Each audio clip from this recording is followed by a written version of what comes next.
The Unseen War, Good and Evil in Our Midst, written by C.S. Lewis.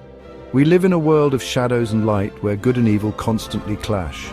This struggle is not merely a philosophical concept, but a tangible reality. It plays out in our hearts, in our choices, and in the events that shape our world. From the smallest act of kindness to the most horrific acts of cruelty, we witness the interplay of these opposing forces. Understanding the origin of evil is crucial to navigating this battlefield. It allows us to recognize the enemy, understand his tactics, and ultimately choose the side of righteousness. The Bible tells us that our struggle is not against flesh and blood, but against principalities and powers, against the rulers of the darkness of this world. This indicates a spiritual realm, invisible to our eyes, where a battle rages. This battle began long before humanity took its first breath. It started with the fall of a powerful angel, an event that cast a long shadow over creation and continues to shape our world today. To understand the nature of evil, we must first understand its source. We must go back to the beginning, to the fall of Lucifer, the once radiant morning star. By examining his rebellion, we can start to comprehend the nature of sin and its devastating consequences. Only then can we truly grasp the gravity of our situation and the vital importance of choosing good over evil.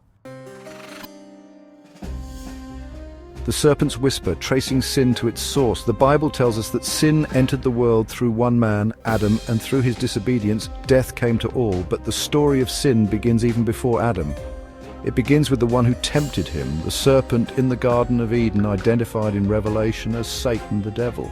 This malevolent being, once an angel of light, chose to rebel against God, introducing sin and its consequences into the universe. The scriptures provide glimpses into the devil's character and motives. He is described as a liar and a murderer from the beginning, the father of lies and a deceiver. He seeks to steal, kill, and destroy. He is the accuser of the brethren, constantly whispering doubts and temptations into our hearts, seeking to draw us away from God. It's important to remember that evil in itself is not a creation of God. God is the source of all that is good, pure, and holy. Evil, rather, is a corruption or perversion of that which is good.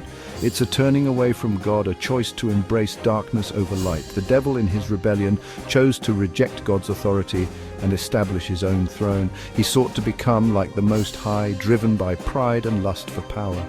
His fall serves as a stark reminder that even the most glorious of God's creations are not immune to the allure of sin. The morning star's fall, Lucifer's rebellion against God. Before his rebellion, Lucifer stood as a shining example of God's glory. He was described in Ezekiel as having been in Eden, the garden of God, adorned with every precious stone. His beauty was breathtaking, his wisdom profound, and his position among the angels exalted.